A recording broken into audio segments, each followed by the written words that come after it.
오늘은 출애굽기 38장 1절로 8절의 말씀을 통해서 번제단, 물두멍, 예배의 삶으로라는 제목으로 좀 말씀을 나누려고 합니다. 말씀 나누기 전에 우리가 계속 성막의 이야기를 해왔는데 성막을 만든 사람이 이름이 누군지 아십니까? 부살렐이라고 하는 사람입니다. 이 부살렐이라고 하는 사람의 이름의 뜻이 히브리어의 원뜻이 뭐냐라고 보면 하나님의 그늘에서라고 하는 뜻이 있습니다. 하나님의 그늘에서. 참 재밌지 않습니까? 하나님의 그늘에서라는 뜻을 가지고 있는 사람이 성막을 지었어요. 그럼 성막은 우리에게 어떤 공간이에요? 하나님 그늘 되어주시는 공간입니다. 무더울 때 그늘 되어주시고, 힘들 때 그늘 되어주시고, 여 아파할 때 그늘 되어주시는 공간이 바로 성막이라고 하는 공간이고, 오늘로 이야기하면 교회라고 하는 공간이 될 것입니다.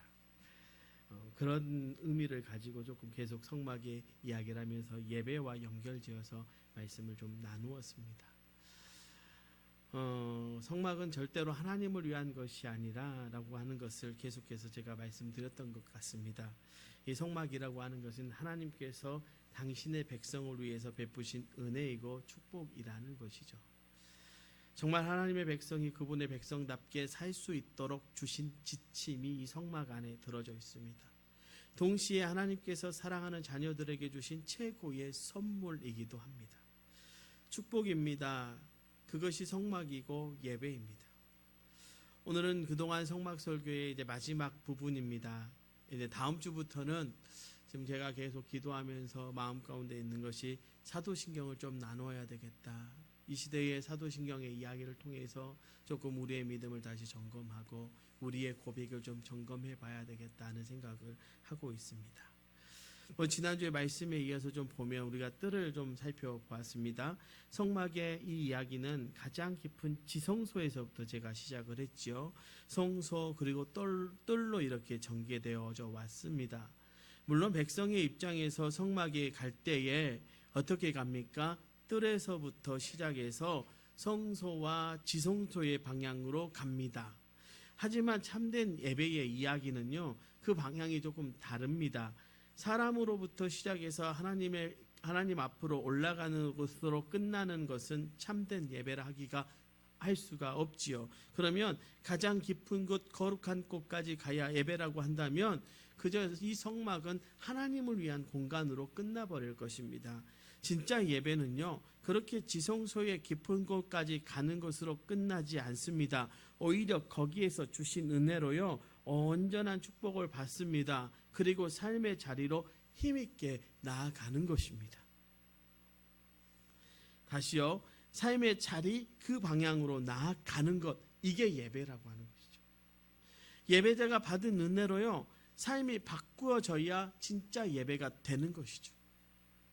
그래서 말씀은요, 성막을 말하면서 지성소부터 시작해서 뜰로 전개하는 것입니다. 물론 사람이 가는 방향은 제가 말씀드렸죠. 뜰로 들어가서 뜰에서 지성소까지 나아갑니다. 그러나 예배는요, 그렇게 끝나는 것이 아니라 다시 어디서부터요? 지성소의 은혜를 어디로 가지고 오는 거예요? 뜰을 지나 나의 삶의 자리로 가지고 올 때 진짜 예배가 되어지는 것입니다. 그래서 우리의 예배는 이 예배당 안에서 끝나는 것, 지성소 안에서 끝나는 것이 아니라 성막 안에서 끝나는 것이 아니라 성막의 뜰을 지나 우리의 삶의 자리로 올 때에 진짜 예배가 되어지는 것이죠. 진짜 예배가 힘있고 그리스도인들이 힘있는 건 바로 삶의 자리에서 우리가 예배자로 살아갈 때임을 믿으시기를 주님의 이름으로 축원합니다. 지난주 제가 60편, 65편 4절의 말씀을 읽어드렸습니다. 주의 뜰에 살게 하신 사람은 복이 있다라고 말씀드렸습니다. 그리고 이 말씀이 어떻게 복이 되는지 세 가지 말씀을 드렸습니다. 그리고 그 중에 세 번째가 그곳에서 아름다운 역사가 일어난다라고 말씀드렸죠. 그래서 예배자인 저와 여러분에게 복이 된다라고 말씀드렸습니다. 그러면 그 역사가 무엇인지 오늘 그것에 대해서 말씀을 드리려고 하는데 그 역사가 일어나는 자리에는 두 개의 기구와 분명히 연결되어져 있는 역사가 있다라고 하는 것인데 그 두 기구가 무엇이냐? 바로 번제단과 물두멍입니다. 뜰에서 벌어지는 모든 역사, 그것은 우리를 사랑하시는 하나님의 그 사랑의 눈길 가운데 일어나는 역사입니다. 즉 우리가 드리는 예배의 모든 것을 하나님이 보시는데 그 하나님의 눈에서 사랑이 흘러나오시는 것이죠. 하나님께서 여러분을 볼 때에요, 하나님의 눈에서 사랑이 흘러나오는 거예요. 그것이 바로 뜰의 가운데서 일어나는 번제단의 역사입니다. 물두멍 가운데 담긴 비밀의 역사입니다. 그럼 이 두 기구를 통해서 왜 그렇게 되는지 말씀을 좀 나누려고 합니다. 먼저 뜰의 아름다운 역사가 일어나는데 그것은 바로 뜰에 있는 번제단, 이 번제단은 무엇이냐? 바로 우리의 삶을 올려드리는 자리라는 거죠. 바로 번제단을 통해서 우리의 삶이 올려지기 때문에 아름다운 역사가 일어나는 것입니다. 번제단의 예형적인 크기는 오늘 말씀을 보면 이렇게 말씀하시죠. 그가 또 조각목으로 번제단을 만들었으니 길이는 5규빗이요 너비도 5규빗이라 네모가 반듯하고 높이는 3규빗이며 2절에 그 네 목동이 위에 그 뿔을 만들되 그 뿔을 제단과 연결하게 하고 제단을 롯으로 쌌으며. 번제단의 크기는 5 곱하기 5 규빗입니다. 그러니까 25m 곱하기 25m의 크기로 되어 있습니다. 높이는 3규빗, 약 1.5m, 제 키보다는 조금 낮은 단입니다. 놋으로 만들었으며 네 모퉁이의 뿌리, 그러니까 네 정사각형의 1.5m에 올라와 있고 그 위에 뿌리 4개가 네 끝에 다 달려져 있습니다. 그 바닥에 쇠 그물이 있어서 불을 피우게 되어 있습니다. 그리고 옆으로 이동할 수 있는 채가 달려 있습니다. 번제단은요, 말 그대로 번제를 드리기 위한 단입니다. 하나님은 왜 번제를 드리라고 하시는 걸까요? 그리고 그것이 그렇게 중요한 것이라면 왜 옛날 신앙의 선배들이 드렸던 그 번제를 왜 지금 우리는 드리지 않는 걸까라고 하는 것이죠. 만약에 구약의 이 번제단이 정말 중요한 의미를 가지고 있다면, 그러니까 번제를 드리는 것 자체가 중요한 의미로 가지고 있다면 오늘도요 우리 장로님들은 오실 때 염소를 이렇게 끌고 오셔야 됩니다. 그죠? 구약의 말대로 한다면 조금 우리 권사님들은 형편이 조금 장로님보다 형편이 더 나을 수도 있고 모르지만 산비둘기라도 들고 오셔야 된다 이거죠. 매주 예배 때마다 저는 이제 이게 칼을 들고 그 번제를 잡아서 이렇게 제물을 드려야 되는, 이것이 우리가 알려면 그렇게 하지 않는 이유가 뭔가라고 하는 것이죠. 번제단이 정말 말하고 있는 번제가 무엇이며 거기에 담긴 영적 비밀이 무엇인지를 알면 왜 번제단이 그때 중요했고 지금은 그렇게 안 드리지 않아도 되는지를 알게 됩니다. 그리고 예배가 무엇인지를 알게 되는 거죠. 분명한 것은요, 번제가 결코 완전한 예배가 아니라는 거죠. 하나님이 고기를 받고 싶어 하시거나 그 냄새를 좋아하셔서 번제를 드리라고 한 것이 아닙니다. 여기에 비록 여호와께 향기로운 냄새라라는 말씀이 분명하게 있습니다. 그런데 그것이 하나님께서 그 고기에 타는 냄새를 좋아하신다는 뜻이 아닙니다. 왜요? 하나님께서는 영이시기 때문에요, 물리적인 것을 받을 필요가 없습니다. 어떤 것도 그 자체로 하나님 앞에 향기로운 냄새가 될 수 없는 것입니다. 그럼에도 번제를 드리라고 말씀하신 것은 그 속에 사람들이 가장 잘 이해할 수 있는 온전한 예배의 메시지를 담아 두셨기 때문입니다. 그리고 또 예수 그리스도의 영적인 중보가 있기까지는 불완전하지만 그런 식으로 예배를 드려야 하기 때문이었습니다. 그래서 선지자들의 메시지를 보면 번제를 드리는 행위를 말하는 것이 아닙니다. 그 마음, 영적인 태도, 하나님과의 관계가 중요하다고 그렇게 강조하고 있습니다. 자, 다시 말씀드리면 이거예요. 제물을 자체를 드리는 것이 중요한 게 아니라 뭐가 중요해요? 제물을 드리는 사람의 마음, 영적인 상태가 어떤지, 그리고 하나님과의 관계는 어떤 관계에 있는지가 더 중요하다는 것입니다. 그것을 선지자들이 계속해서 강조하고 말하고 있다라고 이야기하는 것이죠. 그러면 번제에 들어있는 영적인 메시지는 무엇일까? 한마디로 생명을 올려드리는 것입니다. 더 정확하게 말씀을 드리면 삶을 드리는 것이요. 무엇을 드려요? 삶이요, 삶. 여러분, 번제는요, 소제물을 빼놓고는 짐승을 제물로 잡아서 드립니다. 그런데 사실 그 짐승은 뭐냐? 번제를 드리는 자신입니다. 번제를 드리는 사람. 번제는 자기가 드리는 자신이 되어지는 거예요. 제가 왜 이렇게 말씀드리느냐? 한 사람이 짐승을 가지고 옵니다. 뭐 양이 됐든 소가 됐든 뭔지는 모릅니다. 그러나 소와 양을 가지고 와서 가장 첫 번째 하는 행위가 뭐냐면 그 소의 머리 위에, 그 양의 머리 위에 산뼈들기 위해 뭐합니까? 안수합니다. 반드시 모든 번제물은요, 이 과정을 거치게 되어져 있습니다. 뭐 한다고요? 안수한다고요. 왜 안수할까요? 하나님, 납니다라고 하는 거예요. 납니다. 누구라고요? 나랍니다. 하나님, 이 짐승을 드리지만 사실은 저를 드리는 겁니다라고 고백하기 위해서 머리에 안수를 합니다. 안수를 통해서 내 자신이 내 생명을, 내 삶을 그 제물에 집어넣는 것입니다. 곡식의 제물도 마찬가지입니다. 나의 노동, 나의 삶을 드립니다라고 고백합니다. 모든 번제물은 이 안수의 과정을 드리게 되어 있습니다.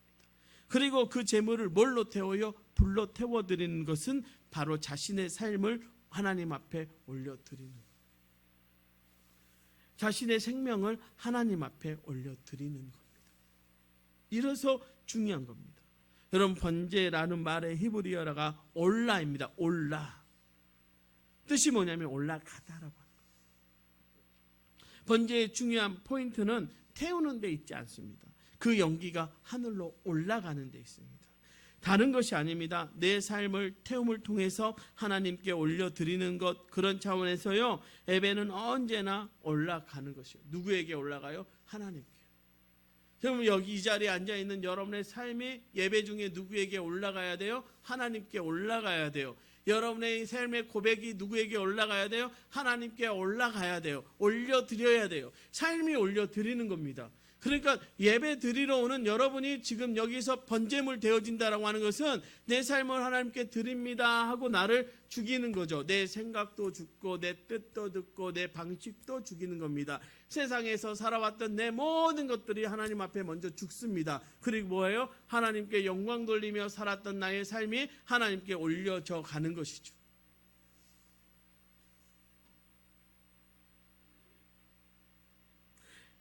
그런 차원에서 예배는 언제나 올라가는 것이에요. 그래서 예배의 현장에 있는 것 자체가 복된 것입니다. 우리의 생명, 우리의 삶, 우리의 생각, 우리의 느낌, 우리의 모든 것이 그렇게 하나님께로 올라가기 때문에 그렇습니다. 그것이 예배입니다. 그러므로 어떤 예배든 예배의 현장에 있을수록요, 그의 삶이 올라가는 거죠. 그의 삶의 가치가, 의미가, 그의 삶의 모든 것이 올라가는 것입니다. 바로 이것이 중요합니다. 여러분, 세상의 장소들은요, 아주 많은 곳이 다 내려갑니다. 내려가게끔 되어져 있습니다. 여러분, 우리가 뭐 사람을 만나고 회사를 가고 뭐 여러분 일하지만 어쩌습니까? 노동을 하고 나면 어때요? 지치고 허무합니다. 왜요? 그것은 내려가기 때문에 그렇습니다. 그 자체가 일터가요, 예배가 되면 달라지지만 그 자체뿐이라면 결국 지치고 허무합니다. 그래서 계속 그곳에 있으면 결론적으로는 바닥으로 가는 것이죠. 왜 우리가 세상 가운데 세상 사람들 만나면 지칩니까? 여러분, 제가 신방 다니잖아요. 어떤 집을 가면요, 그냥 가서요 힘을 얻고 와요. 예배 드리는 중에 막 찬양이 절로 나오고 기도가 나와요. 기도가 막 강하게 나와요. 내가 막 하지 않은 축복까지도 막 입술로 터져 나오는 가정이 있습니다. 그런데 어떤 집을 가면요, 갔다 오고 나면 너무 지쳐요. 왜 이렇게 지치지? 왜 이렇게 힘들지? 왜요? 두 가정의 차이가 뭘까요? 한 가정은 예배의 장소가 되어져 있는 것입니다. 그 가정이요, 늘 예배의 장소로 존재합니다. 한 가정은요, 세상과 똑같아요. 그곳에는 예배를 드릴 마음도, 예배를 드릴 생각도, 예배가 그곳에 머물러 있지 않아요. 예배자의 자세로 살지 않아요. 그러니까 본인 자체가 이미 지쳐 있고 허무함을 느끼고 내가 왜 이 땅에 있지라고 하는 생각들을 가지고 살아가죠. 그러니까 올라가는 게 아니라 자꾸 내려가는 거죠. 가치도 의미도 삶의 수준도 내려갈 수밖에 없고 바닥을 기게 될 수밖에 없습니다. 그러니까 거기에는 허무함밖에 남는 것이 없습니다. 아름다움이 나요, 가치는 없다는 것입니다. 만일 예배를 드렸음에도 올라가지 못하고 처지고 있다면 그것은 예배를 드린 것이 아니라 일한 것입니다. 여러분이 와서 일하고 한 거예요. 아이고 내가 오늘 일하고 갔네. 예배를 일처럼 여길 수 있다는 것은 우리가 쉽게 범할 수 있죠. 야, 오늘도 예배는 드리러 가는 건데 예배를 일하러 간다고 생각하는, 봉사가 그렇게 되는 경우가 있습니다. 교회 와서 봉사하시는 봉사자들이요, 일하고 가는 거예요. 그러니까 은혜가 없어요. 그러니까 은혜가 안 되는 거예요. 억지로 드리거든요. 억지로.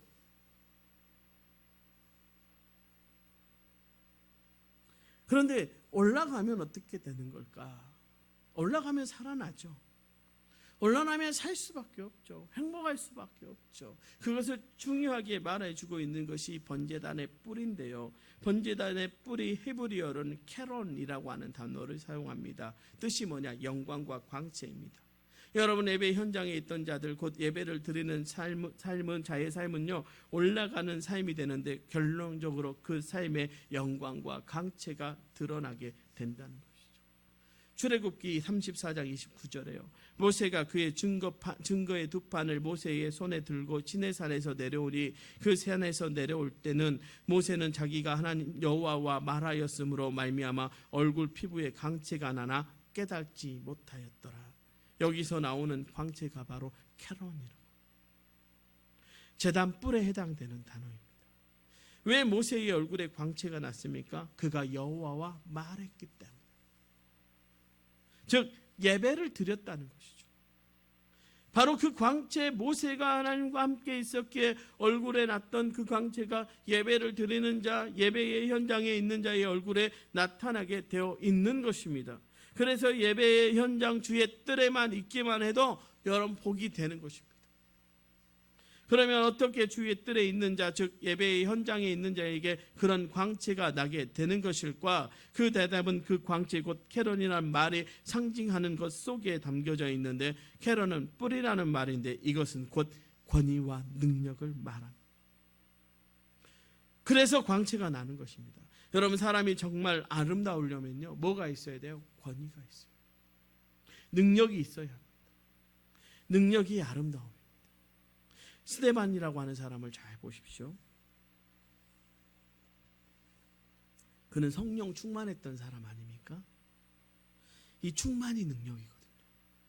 능력은 아름다움으로 나타났습니다. 이게 바로 진짜죠. 그가 돌 맞아 죽는 그 현장, 순교하는 그 현장에 그의 얼굴에 뭐가 났어요? 광채가 났습니다. 그가 성령 충만했기 때문에 광채가 났어요. 그러니까 돌을 던지는 사람들이 처음에는 신이 나서 야, 오늘도 광신도 하나 잡았네, 예수 그리스도 믿는 사람 하나 이제 우리가 잡았네 하고 기뻐하다가 돌을 던지는 사람들의 마음 가운데 허무함이 들어오잖아요. 왜요? 정말 힘들어하고 아파하고 괴로워하고 눈물을 흘려야 될 사람은 스데반인데, 자기들은 돌을 던지면 던질수록 힘든데 스데반의 얼굴에는 뭐가 나요? 광채가 나요. 빛이 나요. 계속 웃어요. 그리고 오히려 뭐라고 말을 해요? 주여, 저들이 저들의 죄를 모릅니다라고 자기들을 용서해요. 절대 세상 사람들은 이해할 수 없죠. 그런데 스데반이 왜 그 광채가 났습니까? 바로 하나님의 권위와 능력이 그를 통해서 나타났기 때문에 그렇습니다. 이것이 진짜 예배의 결과이고 진짜 예배자의 삶의 모습이에요. 여러분, 예배 가운데 하나님 안에 있을 때 하나님께서 자녀된 백성에게 주시는 그 영적인 권위와 능력 때문에요, 광채가 나는 것입니다. 이것이 예배라고 하는 것이죠. 사랑하는 성도 여러분, 여러분의 삶에 하나님이 주시는 권위와 능력 때문에 빛이 나기를 주님의 이름으로 축원합니다. 우리는 빛나는 사람들이에요. 우리는 가만히 있어도 그 능력이 나타나는 사람이에요. 우리가 높아지려고 애쓰지 않아도요, 우리가 예배만 제대로 드리고 그 예배로 살아가기만 해도요, 우리는 세상에서 높아질 수밖에 없습니다. 왜요? 하나님의 권위가, 하나님의 능력이 우리의 얼굴을 통해서, 우리의 삶을 통해서 드러나기 때문에. 또 번제단의 뿔에 대한 아주 중요하고 의미 있는 말씀이 있는데요, 이런 내용이 있습니다. 여러분, 그것이 어떤 사람이요, 범죄에서 죽을 수밖에 없는 상황에 있을 때 바로 이 번제단의 뿔을 잡으면 어떻게 돼요? 그에게 내려질 사형 집행이 유예가 되는 제도가 있습니다. 물론 고의적으로 사람을 죽인 자나 그런 정도의 최악의 경우는 아무리 번제단의 뿔을 잡아도 용서받지 못하지만, 그렇지 않는 경우에는 도피성에 피한 것처럼 형 집행 유예를 받을 수 있는 그런 제도가 이 번제단의 뿔에 있습니다. 그러니까 번제단의 뿔을 잡았을 때 구제받은 것이 사실 언제부터 시행되었는지는 정확하지 않지만, 실제로 그것을 처음 사용한 사람이 누구냐? 바로 다윗의 아들 아도니아라고 하는 사람이 있습니다. 자기가 왕이 될 줄 알고 설쳤죠. 아유, 내가 왕이 될 거야 하고 막 준비하고 있었는데 누가 왕이 됐습니까? 솔로몬이 왕이 됐습니다. 그러니까 이제 살기 위해서 도망가다 중에 제단의 뿔을 잡습니다. 그리고 그 뿔을 잡고 자기에게 내려질 사형의 집행의 유예를 받았던 사람입니다. 이 번제단의 뿔을 잡는 것이 언제부터였는지 정확하진 않지만, 어떤 이유로 형 집행이 유행되는 것인지에 대해서 이유도 정확하지 않습니다. 다만 번제단의 뿔에 제물의 피를 바르기 때문에 그것이 속죄와 연관되어 있다라고 해석하는 경우도 있습니다. 그러나 그것이 캐론, 즉 하나님이 주시는 능력과 권위인 것과 관계가 저는 있다고 봅니다. 그게 뭐냐? 제단 뿔을 잡는다는 것은 하나님의 능력과 권위의 접붙임, 내가 접붙임 된다라고 하는 의미가 있다라고 하는 것이죠. 그러니까 비록 세상의 법 가운데 실수하고 그래서 죄인이 되었고 그래서 처벌을 받아야 하지만, 제단 뿔을 잡는 순간에 그는 하나님의 자녀로서 하나님의 통치 가운데만 속하게 된다는 것이죠. 하나님의 자녀의 권세를 갖게 되므로 세상이 그를 판단하거나 처벌할 수가 없게 되는 것입니다. 그야말로 세상 가운데 있으나 치의 법권에 속하게 되는 것입니다. 이것이 도피성과 동일하게 말입니다. 바로 이것이 번제단의 영적인 역사를 아주 정확하게 우리에게 보여주고 있는 것이죠. 그러니까 예배하는 순간 우리는요, 세상에 속한 사람이 아니라는 거죠. 하나님에게 우리의 삶이 올려드려지고 우리의 전 존재를 가지고 전심으로 예배하는 순간 하나님이 우리를 받아주십니다. 우리는 하나님밖에 보이지 않습니다. 하나님의 그 시선과 통치 가운데 들어가는 순간 우리는 세상이 손댈 수 없는 거룩에 속한 사람들이 되어지는 것입니다.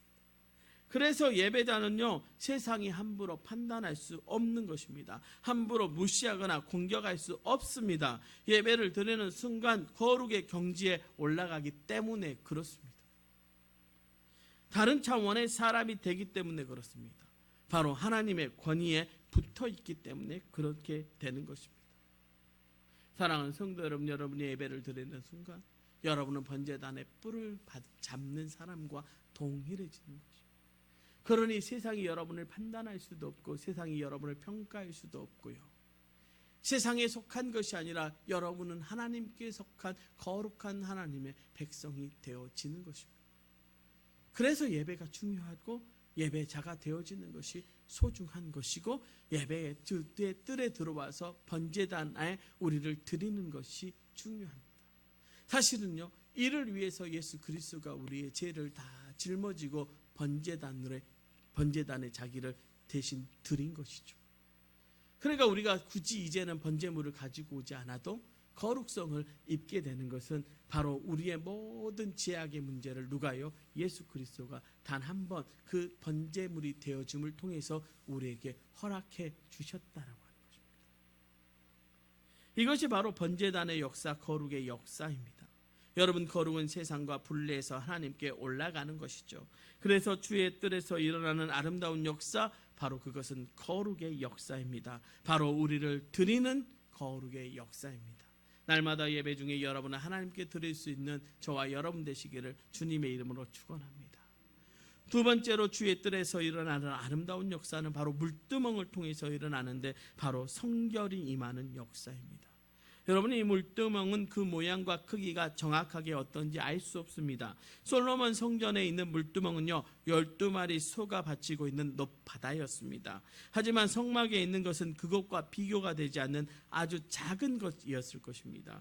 크기나 모양은 모르지만 그것이 무엇인지 정확히 알 수 있습니다. 그것은 바로 씻는 물을 담아둔 곳입니다. 곧 씻는 곳이라는 것이죠.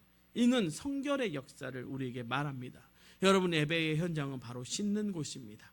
예배의 현장에 있는 사람들은 씻김을 받는 것입니다. 예배의 현장에 있기만 하면 자신도 모르게 계속 씻기는 것입니다. 그래서 성결해지는 것이지요. 자기도 모르게 생각이 깨끗해지고 영과 마음이 깨끗해지는 것입니다. 그래서 예배의 현장 곧 주의 뜰에 있는 것이 복이 되는 것입니다.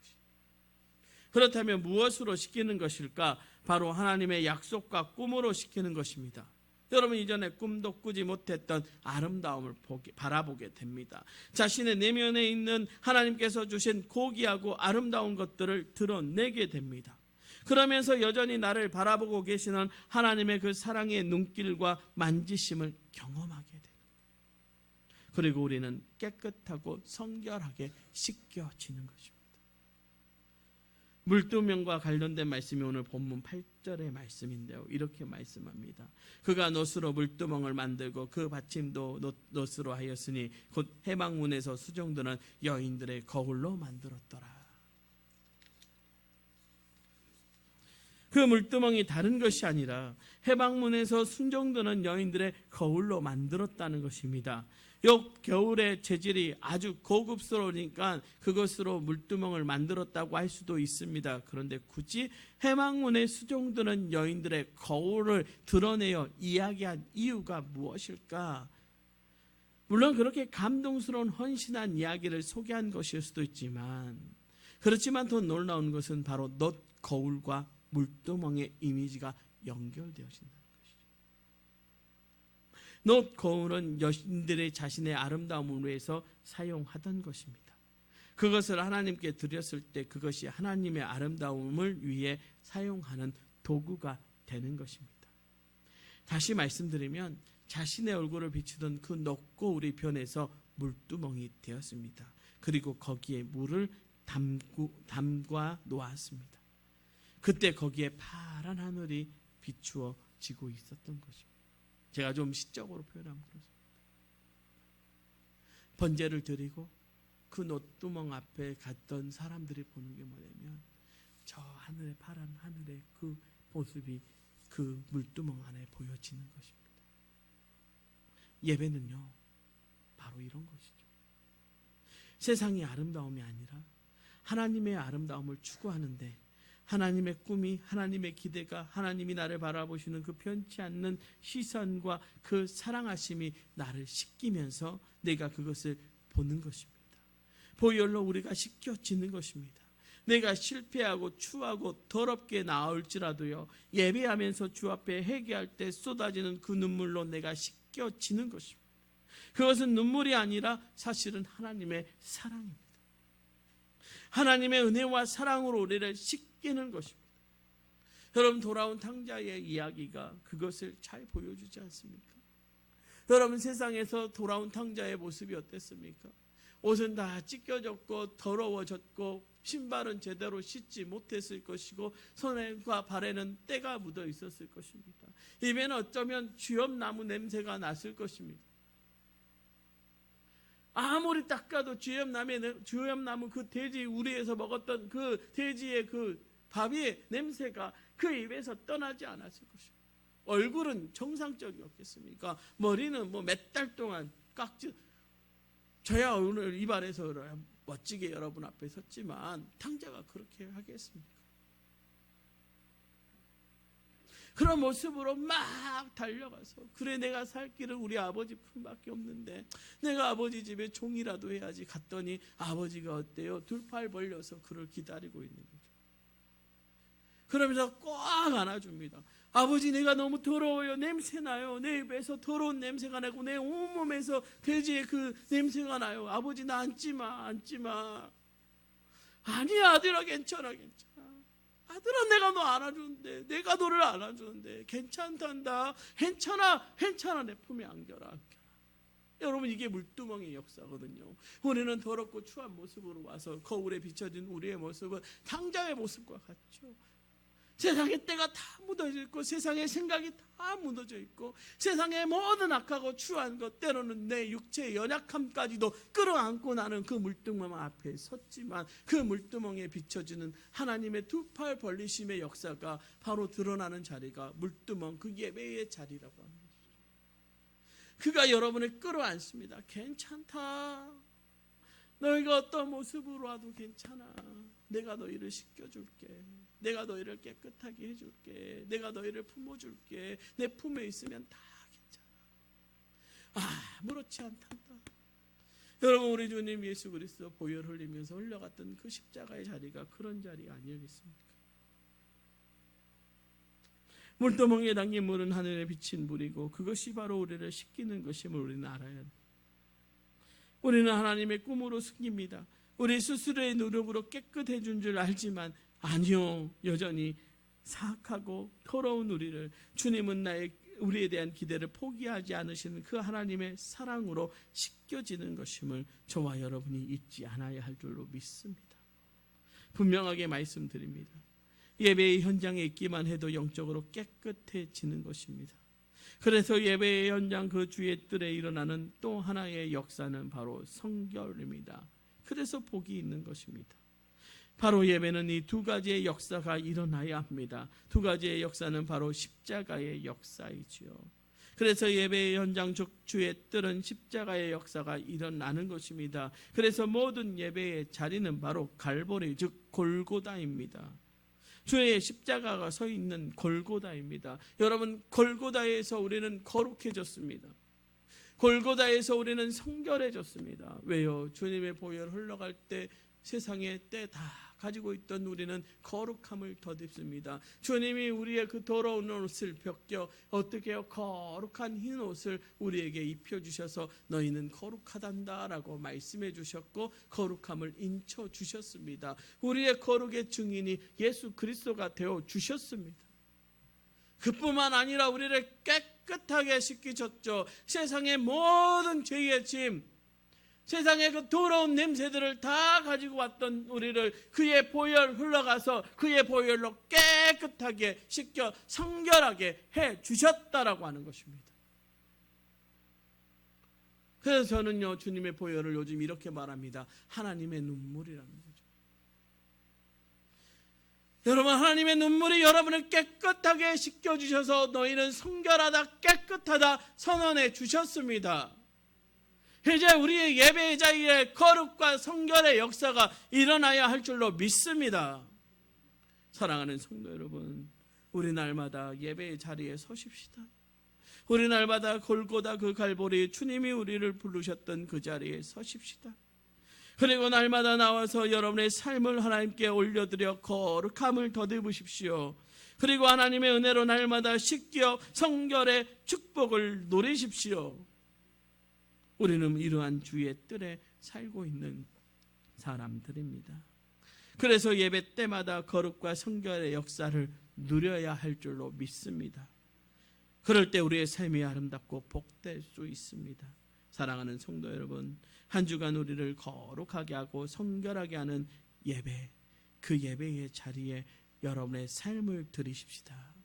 그리고 그 예배의 자리에 거룩함과 성결함을 덧입으십시다.